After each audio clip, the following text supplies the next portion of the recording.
Assalamualaikum warahmatullahi wabarakatuh. Di sini saya akan sharing tentang klasifikasi sedimen menggunakan segitiga sifat.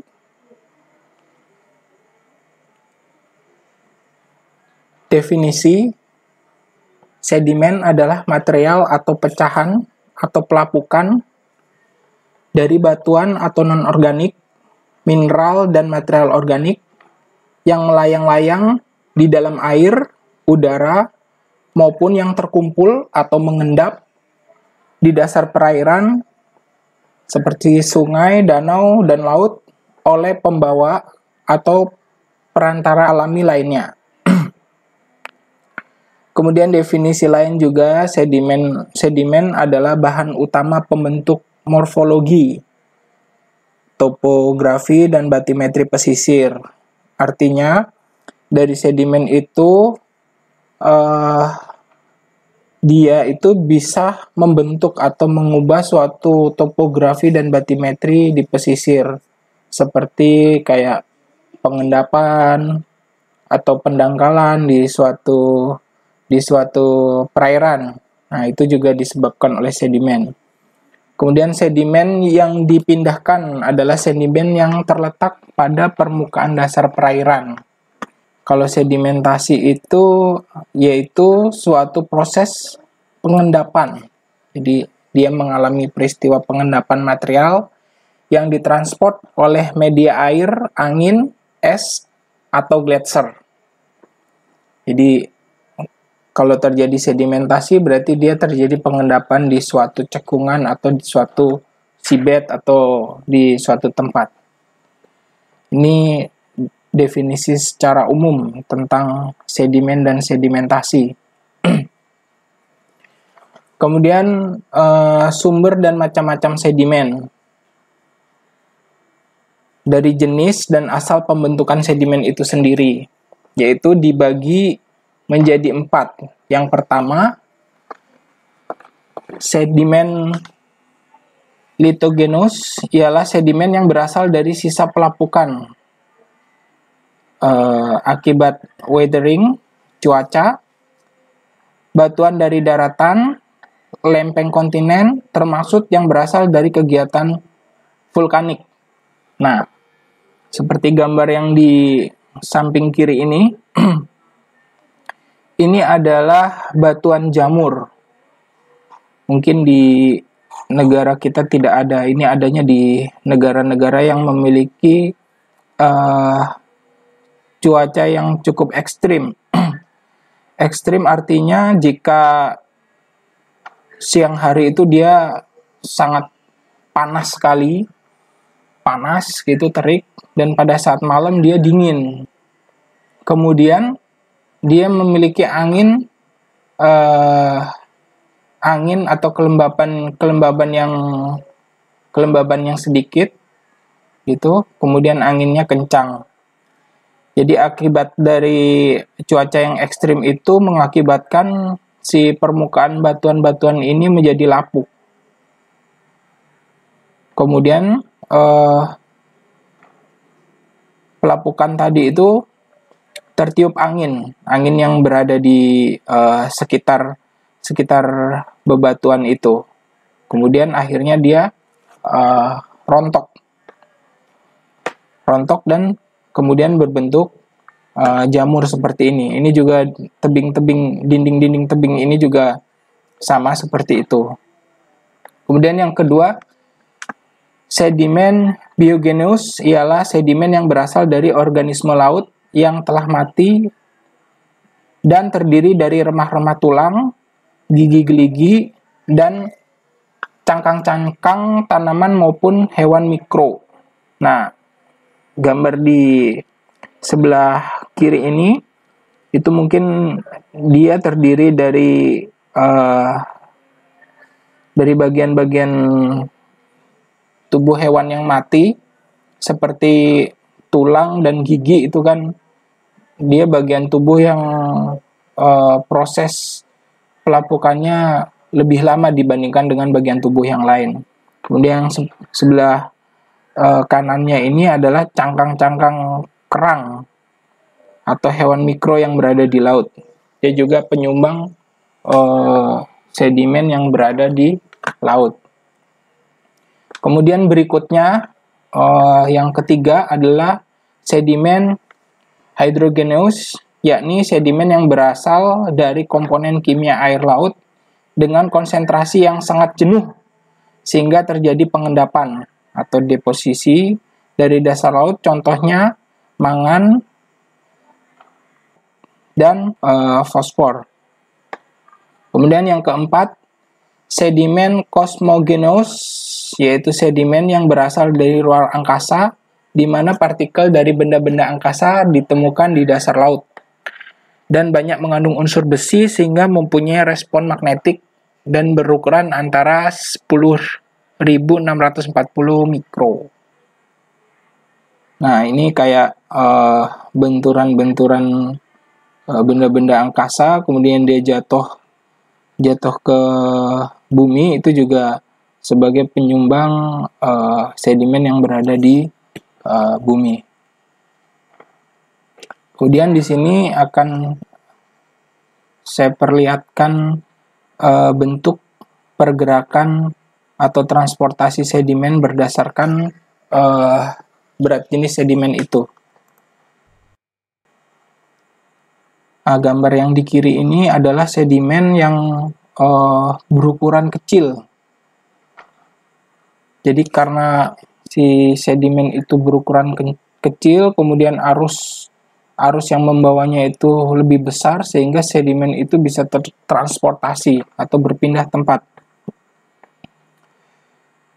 Kemudian kalau kita perhatikan di sini beragam ya. Jadi ada sedimen yang dia berpindah di dasar, kemudian beberapa sedimen juga ada yang di atas atau di kolom air, melayang di kolom air. Kemudian video yang sebelah kanan ini dia relatif diam atau tetap di tempat karena arus yang ada itu tidak mampu untuk tidak cukup kuat untuk memindahkan sedimen itu atau untuk menyebabkan sedimen itu bertransportasi, berpindah dari posisi dia sekarang.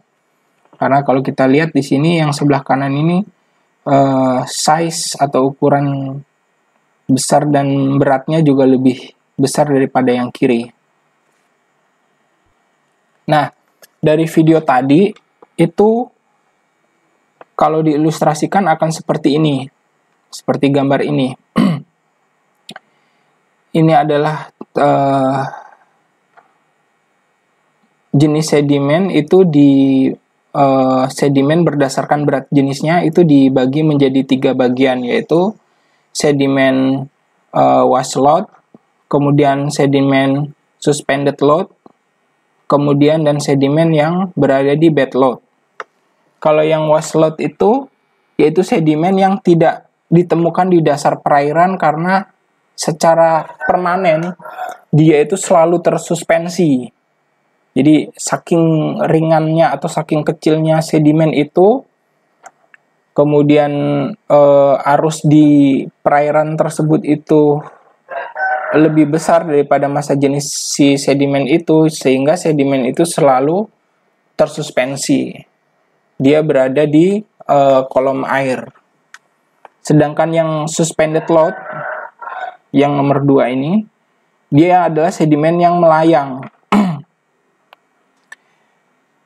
yang diakibatkan oleh turbulensi alamiah dan tidak berada di dasar perairan. Namun yang tersuspensi ini itu tergantung dari arus pembawanya. Jika di perairan tersebut sedang tidak ada arus, maka dia akan diam di tempat atau mengendap atau terdeposisi. Tapi kalau ada arus pembawanya, maka dia akan tererosi, kemudian tertransportasi dan pindah. Kemudian sedimen yang terakhir yaitu yang berikutnya yaitu adalah sedimen berjenis bed load, yaitu sedimen yang secara terus-menerus berada di dasar perairan. dia bertransportasi atau berpindah hanya melalui proses loncat, kemudian berguling dan bergeser. Nah, seperti di gambar ini. Jadi kalau ini layer, ini adalah lapisan, batas lapisan. Yang sebelah sini itu adalah yang sebelah sini itu adalah sedimen yang berjenis bed load, yaitu dia hanya bergeser, berguling, bergeser, berguling, dan loncat. Kemudian yang di atas sini, di layer berikutnya sini, itu adalah suspended load, yaitu sedimen yang apabila arus pembawanya itu lebih besar daripada massa jenisnya si partikel sedimen itu, maka dia akan mengalami tererosi. Erosi, kemudian dia berpindah mengikuti arus yang berada di situ, kemudian dia tertransportasi, dan pada saat si arus itu sudah lebih kecil daripada massa si sedimen itu, maka dia akan terdeposisi di suatu lokasi gitu. Akhirnya dia mengendap di situ. Kemudian yang bagian layer atas lagi ini adalah yang waslot itu, yang sedimen yang sangat ringan sekali itu. Dia posisinya selalu melayang. Itulah kenapa kita kalau melakukan survei oceanografi itu biasanya kita mengambil water sample menggunakan rosette water sampler ini. Kita itu mengambil sampel air yang berada di kolom air ini, yaitu dengan harapan kita mendapatkan sedimen yang berjenis waslot ini. Sedangkan kalau kita memasang sedimen trap di dermaga atau di dekat-dekat pelabuhan itu kita menggunakan gelas ukur. Itu sebenarnya sedimen yang kita cari itu adalah sedimen yang tersuspensi tadi itu. Sedimen yang tersuspensi.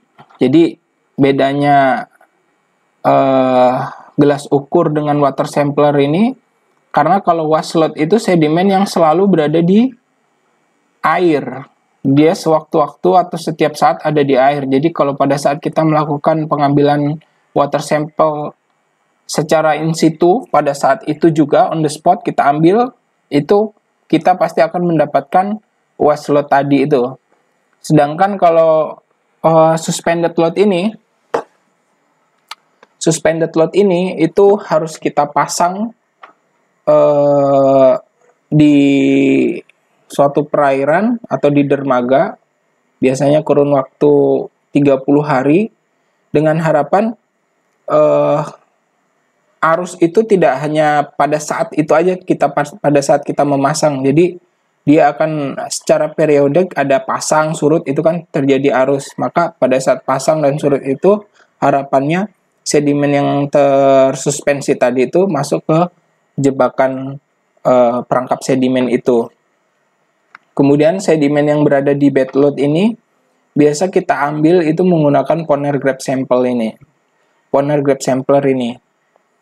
Kemudian sedimen yang di subseabed setelah bed load ini, kita menggunakan pengambilan sampel sedimennya menggunakan gravity core. Seperti itu.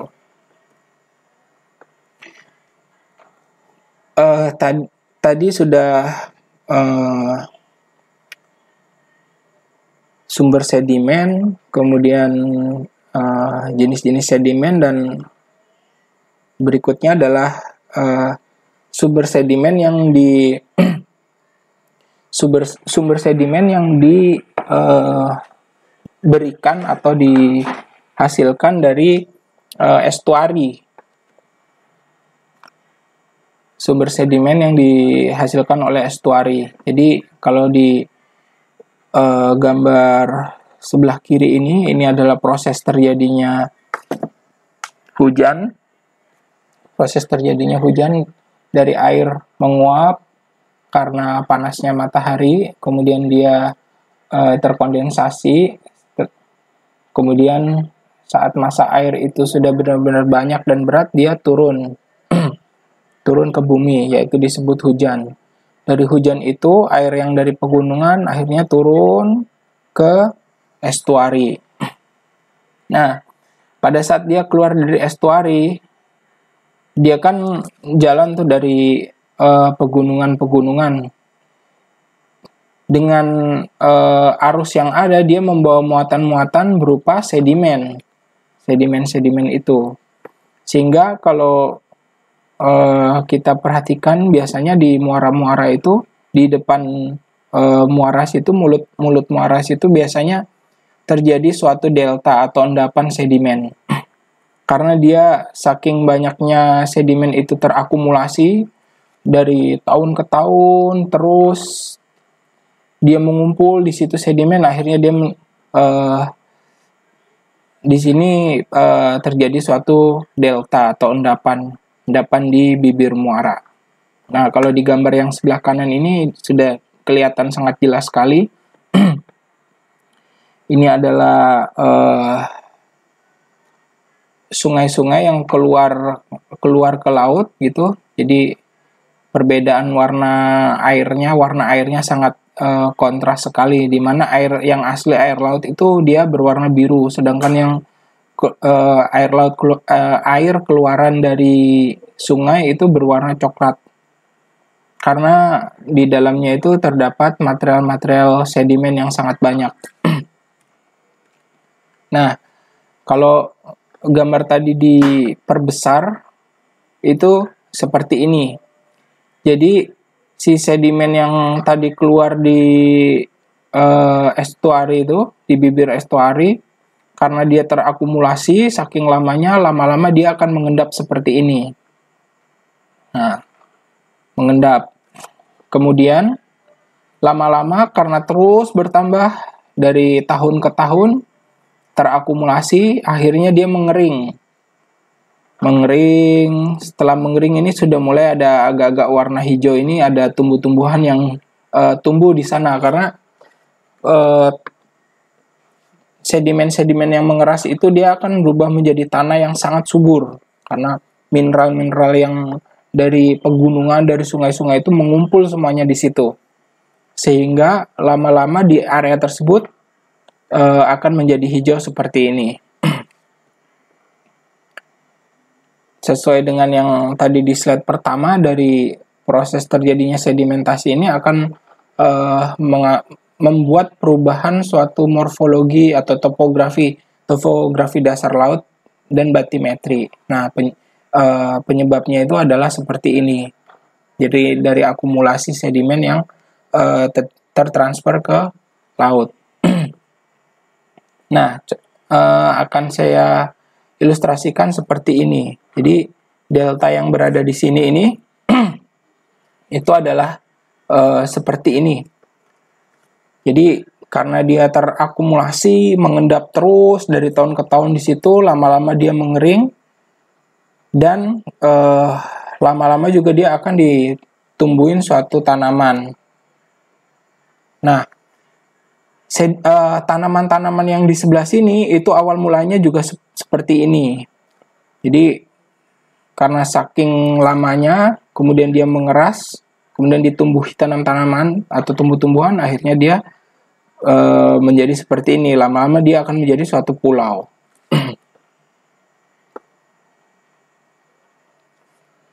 Kemudian proses identifikasi secara cepat di lapangan pada saat kita mengambil data sedimen atau bed load, yaitu kita menggunakan Ponar Grab sampel ini. Yang kita ambil itu biasanya sedimen-sedimen seperti ini. Seumpama di sini ada koral atau karang hidup, karang tumbuh, kemudian batuan, kerikil, pasir kasar, pasir halus, lempung berlanau, kemudian lempung. Jadi kita kalau di lapangan biasanya cara melakukan identifikasi secara cepat ya. Begitu sedimen kita ambil nih, kemudian kita taruh di suatu wadah yang berisi air. Kemudian sedimennya kita masukkan. Kalau dia murni pasir, begitu kita tarik, kita masuk. Jadi si sedimen pasir itu kita masukkan ke wadah air tadi, kemudian kita tarik. Kalau banyak di antara sedimen itu yang lepas atau jatuh larut, begitu saja larut, kemudian airnya masih bening, seperti contoh gambar ini, berarti itu sedimennya murni pasir. Kemudian kita setelah kita identifikasi, kemudian kita catat pasir sedimennya. Tapi kalau ini tadi tuh pasirnya sambil kita raba-raba ada yang kasar seperti ini, jadi pasir disertai dengan kerikil-kerikil kasar, berarti kita beri identifikasi pasir berkerikil atau kerikil berpasir. Nah, seperti itu. Tinggal tergantung mana yang lebih banyak, mana yang lebih dominan. Intinya itu. Kemudian satu lagi yang sebelah sini ini lanau. Jadi tingkat size lanau itu atau silt itu antara pasir dan lempung. Dia di atasnya lempung tapi di bawahnya pasir. Jadi kalau cara kita untuk membedakan atau mengetahui lanau itu mudah sekali. Jadi begitu kita mendapatkan sampel sedimen itu, kemudian kita masukkan wadah air ini, kemudian kita bilas dengan air.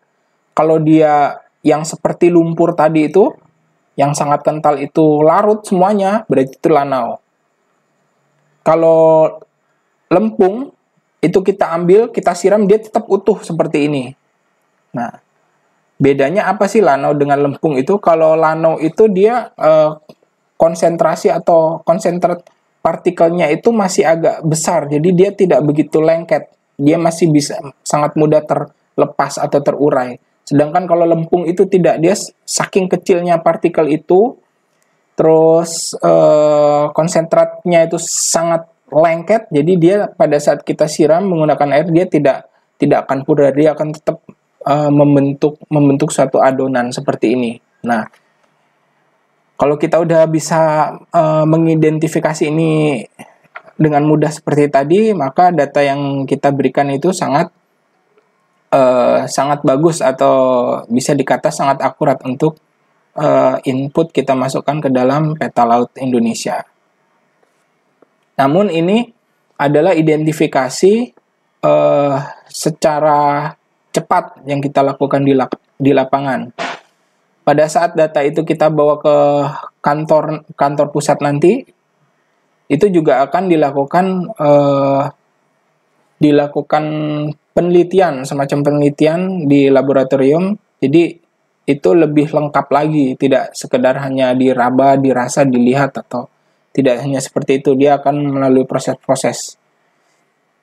Nah, sedimen itu juga dari jenis-jenisnya sedimen itu kayak pasir, kerikil, kemudian lempung dan silt tadi itu dibedakan itu berdasarkan size-nya atau diameter dari si butiran itu, per butiran itu. Ukuran sedimen direpresentasikan dengan diameter. Diasumsikan memiliki bentuk bola yang ideal. Jadi diameternya itu, si bentuk sedimen itu kita asumsikan sebuah lingkaran bola yang ideal. Diameter butir dinyatakan dalam metrik, biasanya milimeter atau mikrometer, atau sebagai skala pi. Rumusnya seperti ini. Kalau kita mau mencari besaran dari sedimen itu. Kemudian yang sangat terkenal itu adalah skala Wentworth 92. Ini sangat banyak digunakan peneliti-peneliti di Indonesia. Jadi si sedimen tadi itu diameternya kita tidak mengukur satu demi satu si sedimen ini, kita penggarisin satu, tidak. Tapi kita ukurnya itu dari ayakan atau saringan yang per lubangnya ini sudah ada ukurannya tadi itu, berapa milimeter. Nah, dari size ini kita nanti akan melakukan analisa sebuah jenis sedimen. Jadi pada setiap kita mengambil satu grab sampel itu pada saat di laut, kemudian dari satu grab sampel itu dalam setiap besaran 100 gram itu baru kita analisa dalamnya itu terdiri dari sedimen apa aja. Nah, prosesnya seperti ini kita lakukan di laboratorium. Kemudian pertama itu kita siapkan wadah kosong. Wadah kosong, jadi seragam wadahnya. Wadah kosong tersebut itu yang nantinya akan kita buat untuk menimbang sedimen. Jadi sebelumnya wadah kosong itu kita timbang menggunakan timbangan analitik. Jadi tidak sembarang timbangan, tidak seperti timbangan sayur atau beras atau timbangan badan, tidak. Ini timbangannya sangat sensitif sekali, yaitu timbangan analitik. Dia sengaja kanan kirinya itu dikasih penutup kaca, jadi itu timbangan kalau kita tiup saja kena angin, gitu, dia beratnya akan berubah. Jadi proses menimbangnya itu si wadah kosong tadi kita masukkan, kemudian kita tutup si timbangannya itu, kita masukkan timbangan, kita tutup, terus kita diamkan beberapa saat. Tidak dalam keadaan itu masih bergerak, tidak, jadi dia udah diam. Kemudian usahakan meja yang kita buat berdiri timbangan itu juga meja yang kokoh, seperti dari beton, seperti itu. Jadi dia benar-benar diam dan kokoh. Setelah beberapa saat dia sudah diam, angkanya sudah tidak lari-lari, baru kita catat itu si berat wadah kosong tadi. Kita catat seperti itu. Kita catat dan kita masukkan ke tabel. Kita beri keterangan berat wadah kosong dalam gram. Dalam hal ini saya umpamakan berat kosongnya itu adalah 50 gram. Seumpama 50 gram. Kemudian proses berikutnya adalah masukkan sedimen seberat 100 gram. 100 gram ini dia masih kotor, jadi kira-kira 100 gram. Atau kalau bisa lebih. Karena sedimen ini masih sedimen basah, di dalamnya masih terdapat banyak air. Kalau bisa ya sepenuhnya si wadah itu. Ini adalah berat isi basah, tapi dalam keadaan kotor. Isi basah dalam keadaan kotor. Kemudian kita masukkan ke dalam oven pengering. Kita panaskan selama 1 kali 24 jam. 1 kali 24 jam. Pada suhu 100 derajat Celcius. Jadi kita taruh sekarang, besok pagi baru besok harinya baru kita angkat. Setelah itu akan didapat berat isi kering. Nah, berat isi kering. Ini fungsinya apa? Fungsinya kita pisahkan dari air laut. Tadi yang sebelah sini ini berat isi basah, itu masih ada kandungan air lautnya. Kemudian kita open, harapannya kita buang kadar airnya. Jadi berat isi kering. Berat isi kering. Kemudian proses berikutnya adalah masukkan sedimen seberat 100 gram ke dalam wadah. Kemudian lakukan penimbangan. Jadi sedimen yang kering tadi baru kita takarkan ke wadah yang kosong tadi itu benar-benar 100 gram. Kalau wadah tadi itu beratnya 50, berarti kalau kita tambah 100, berarti di dalam timbangan itu akan seberat 150 gram. Nah, kita lakukan penimbangan lagi menggunakan timbangan analitik. Prosedurnya tadi sama seperti tadi. Nah, setelah itu baru hasil timbangan tersebut kita catat. Dalam hal ini, sebagai contoh, hasil timbangan yang sudah dilakukan adalah 150 dengan asumsi berat kosong wadah tadi 50 gram, kemudian berat sedimen yang akan ditakar nanti adalah 100 gram. Seperti itu. Sampel kering tadi yang 100 gram, kemudian dilakukan pengayakan basah menggunakan air. Jadi, dengan menggunakan air ini harapannya yaitu dia menghilangkan kadar-kadar garam yang masih berada di dalam sedimen tadi kan karena diambilnya di laut. Kadar garam hilang, kemudian seluruh sedimen itu benar-benar dia terlarut ke saringan di bawahnya atau saringan berikutnya. Nah, ini saringannya ini disiapkan saringan seperti ukuran yang di tertera ini, ada 1, 2, 3, 4, 5, 6, 7, 8. Dari min 2pi sampai 5pi. Kemudian sedimen ini udah berdasarkan ukuran yang paling besar, yang paling atas ini adalah ukuran yang terbesar seperti kerikil, itu dia akan menyangkut di atas. Sampai turun sampai yang paling kecil di bawah ini, dia yang paling kecil itu 5pi, seperti lempung itu dia akan mengendap di sini nanti kita siram. Kalau zaman dulu itu menggunakan ayakan kering, jadi seperti kita memasukkan tepung terus kita ayak gitu. Kalau sekarang enggak. Sekarang udah menggunakan ayakan basah. Kalau ayakan kering, maka setiap kita ayak sedimen atau material-material yang sangat kecil yang mudah terbang itu kena angin, dia akan hilang begitu saja. Setelah hilang, terus akan berkurang dia nanti kadarnya. Sedangkan kalau pakai ayakan basah, begitu dia tersaring dari yang paling atas sampai ke bawah, yang bawah udah sangat kecil sekali, dia akan mengendap di situ.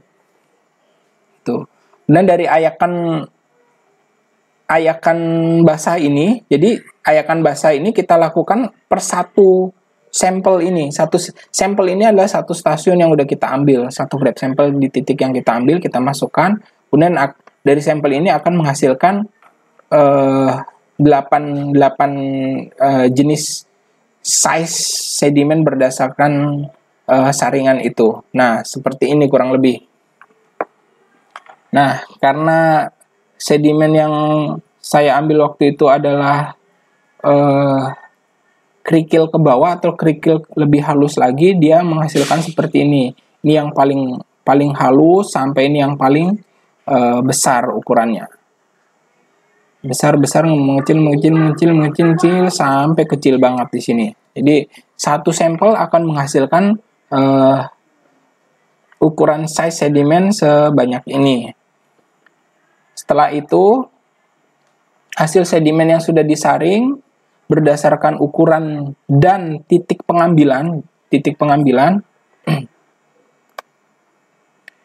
kemudian dilakukan pengeringan. Jadi sedimen yang per satu titik tadi ini kemudian dilakukan pengeringan di oven kembali selama 24 jam suhu 100 derajat Celcius. Harapannya nanti air tawar yang udah kita gunakan pengeringan secara basah tadi akan hilang.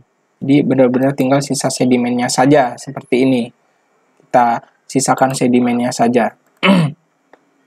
Kemudian setelah dikeringkan, yang tersisa sedimen saja tadi itu, kemudian baru dilakukan timbangan analitik per size tadi. Jadi titik 1 kan ada titik 1, kemudian di dalamnya ada 6 size tadi, 6 size sampel sedimen, baru kita timbang satu per satu tadi itu. Kemudian hasilnya akan seperti ini. Tadi ini berat bersih tadi. Jadi berat wadah, yang ini berat wadah, kemudian berat kering bersama wadahnya, kemudian berat bersih 100 gram per sedimen. Nah, dari 100 gram ini, 100 gram sampel ini, kemudian terdiri dari 8 size tadi, langsung dimasukkan ke dalam sini, per ukuran. Dimasukkan ke tabel segitiga sifat ini. Setelah kita masukkan, dia akan otomatis melakukan kalkulasi sendiri dan menunjukkan bahwa mayoritas atau grab sampel yang kita ambil pada titik A tadi, titik sampel 1 seumpama, itu adalah berjenis lempung. Kemudian si segitiga sifat itu akan menunjukkan pada diagram lempung atau clay ini.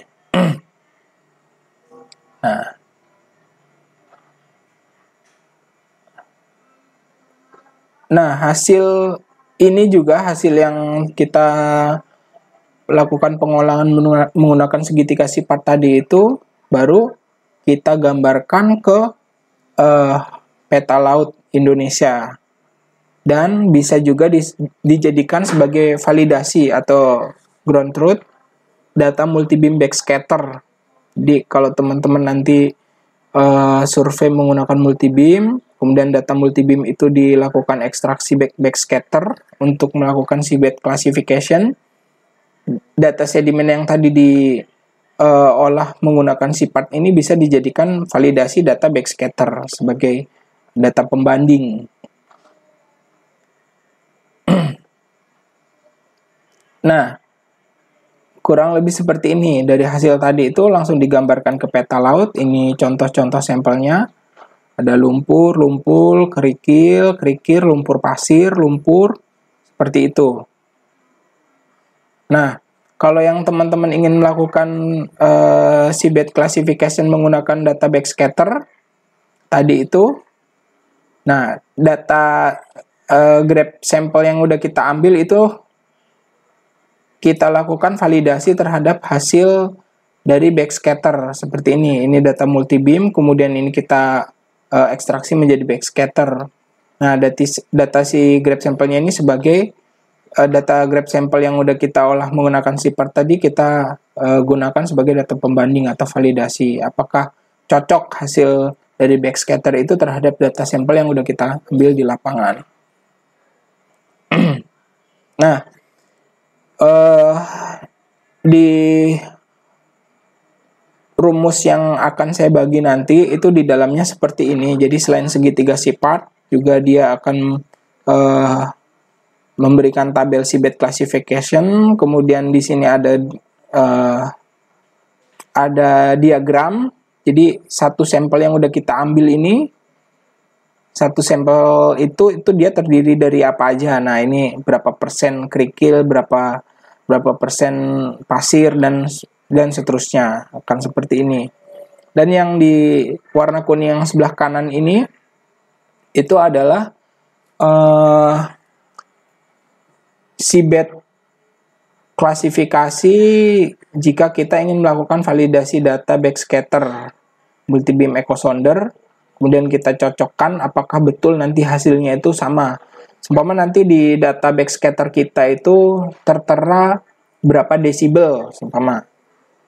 Kemudian kita masukkan ke dalam formula ini, maka dia akan menunjukkan data sekian desibel itu, oh hasilnya kalau 10 desibel itu pasir kasar, seumpama gitu.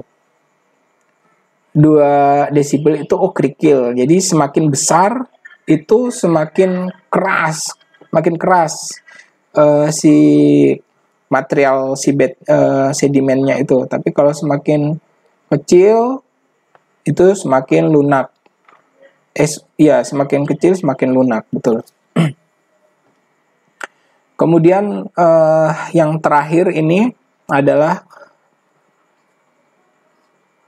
perbedaan antara diagram Vogt dengan sifat. Jadi kalau Vogt itu dia membahas teori yaitu berdasarkan analisa besaran butir secara umum, yaitu melalui rata-rata, standar deviasi, skewness dan kurtosis. Sedangkan kalau segitiga sifat itu dia campuran atau populasi sedimen. populasi sedimen, jenis sedimen di setiap sampel yang kita ambil. Dinyatakan dengan persen. Kurang lebih seperti itu. Di 3 sifat ini. Ini ada contoh datanya, hasil pengukuran. Tinggal kita masukkan ke yang warna biru ini. Ini kosong ya, kosong. Kemudian kita copy.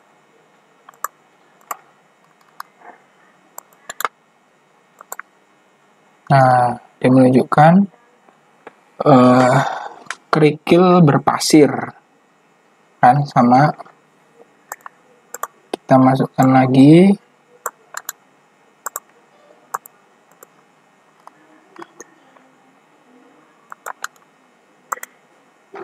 Nah, pasir, betul pasir. Secara kalkulasi juga di sini dominan pasir sama hasilnya. Kemudian yang terakhir